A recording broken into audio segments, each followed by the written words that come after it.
বাড়িতে কেউ আছেন? কারা আপনারা? আমরা কোর্ট থেকে এসেছি।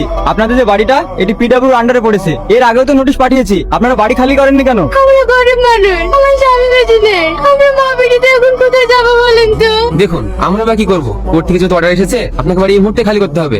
আমরা এই মুহূর্তে কোথায় যাবো? স্যার, আপনারা আর কয়েকটা দিন সময় দেন না প্লিজ। ঠিক আছে, আপনাদেরকে আরো 7 দিন টাইম দেওয়া হলো। এর মধ্যে যদি আপনারা বাড়ি না খালি করেন, আপনাদের বাড়ি ভাঙতে বাধ্য হবো। মা, এবার আমাদের কি হবে? আমি ওইটাই ভাবছি। মামারা তো দিল্লিতে কাজ করে, আমরা ওইখানে চলে যাই। এইখানে আমি জীবনে আসবো না। কাঁদো না বোন, গরিবের কষ্ট কেউ বোঝে না। ঠিক আছে মা, তাহলে মামাদেরকে ফোন করো, আজকে চলে যাবো। কি ব্যাপার? বাড়িতে কাউকে দেখতে পাচ্ছি নি, আমার ঘরে তালা মারা। আর সবাই কোথায় গেছে? ও চাচি, শোনেন। কি হলো বাবা, কিছু বলছো?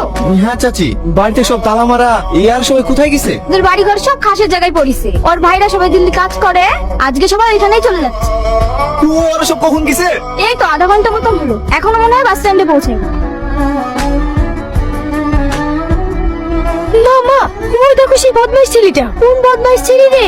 আরে তোমাকে বলেছিলাম না, সেই স্কুলে একটা ছেলে মেয়েদের বাথরুমের ছাদে উঠেছিল, সেই ছেলেটা। এই বুড়ি, ওর নাক মুখ দিয়ে রক্ত বেরোচ্ছে কেনে? কোন মেয়েকে হয়তো ডিস্টার্ব করেছে, তাই হয়তো পাবলিকে ধরে মেরেছে। তাছাড়া আবার কি হবে? যেমনটাই হোক, ওর দিকে তাকাসনি। সালমা, সালমা, সালমা, সালমা।